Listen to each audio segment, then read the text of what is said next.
Now we're ready for the paper mache stage. First, cut up strips of newsprint at various sizes. Some can be very thin, some can be thicker, and we're gonna need all these different sizes to get really good coverage over the form of our alebrije. And some of the thinner pieces, the smaller pieces, we can use around things like the legs or the antenna.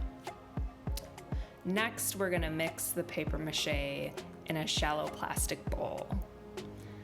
I'm gonna use glue and water at a 2-to-1 ratio. So here I'm gonna use 1 cup of glue, which is roughly the whole container of glue, and a half a cup of water.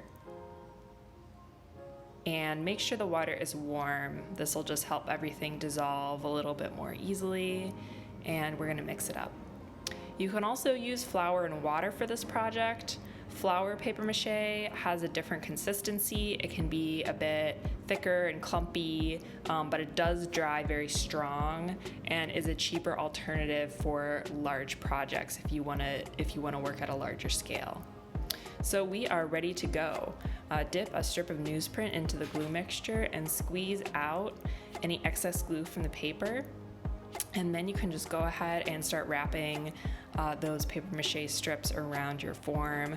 I'm gonna start with the biggest part of my alebrije, so that's gonna be the shell of the bug, and I'm just gonna go ahead and really start wrapping these strips of newsprint.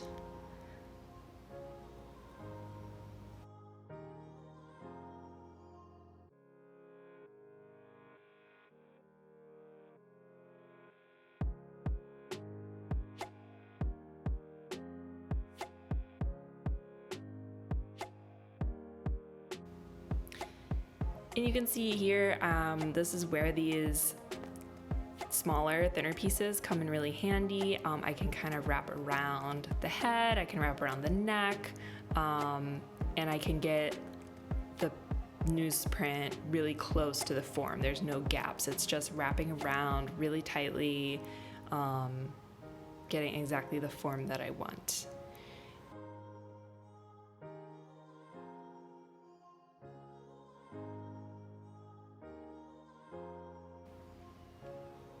And right now here, I'm using another little trick for some of the finer details, like on the antenna or on the legs.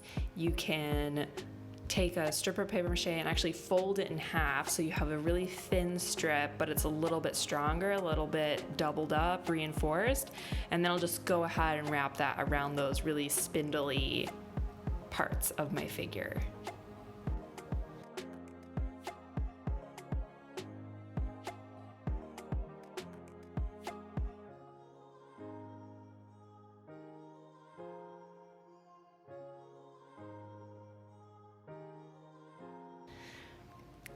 Now it's best to let paper mache dry for several hours in between layers. You will achieve better detail by working in stages, applying a layer, giving it some space, even coming back the next day. But if you're pinched for time or doing this for a one-day program, just a couple hours, you can use a heat gun to speed up the drying process so you can get more layers in over the course of one day, just a couple hours. So I'm gonna use the heat gun here. Some tips are don't get too close or hold it in the same spot for too long, because you can dry out the paper and then start to burn the outside of the paper mache. And now that I've dried it out enough, I can start with that second layer.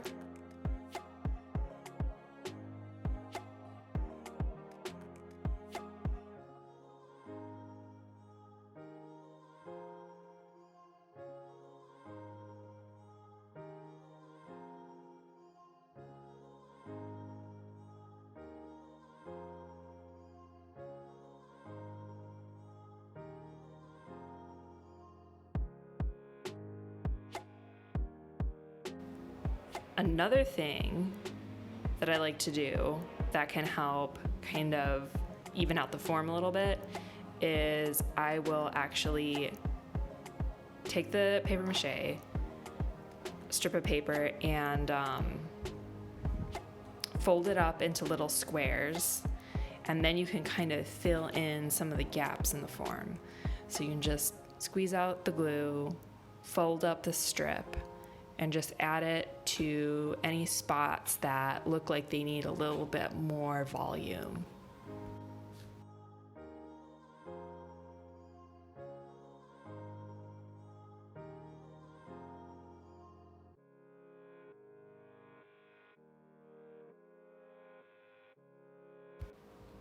You can see in this second stage, I'm really going in and kind of cleaning up the form. I'm using a lot of those little folded up, bulkier pieces of paper to fill in spots I want to even out compared to the other side.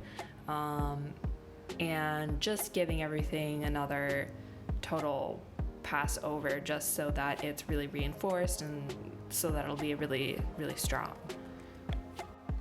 Now I'm actually gonna go in for a third layer with my heat gun, and here is my final tip is for the final layer, I'm actually going to dip these pieces of paper mache and tear off the edges, the kind of hard straight line edges, so it's a fuzzy edge, and this blends in really nicely for an even smoother finish. So I'm just gonna kind of go through and give everything a final layer with these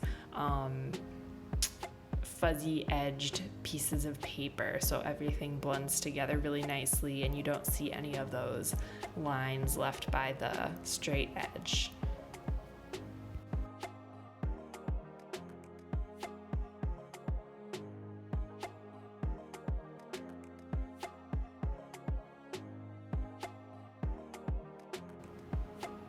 Once you've put all of your finishing touches on your Alebrije, you might want to check the moisture level and give it another pass with the heat gun before moving on to the painting phase.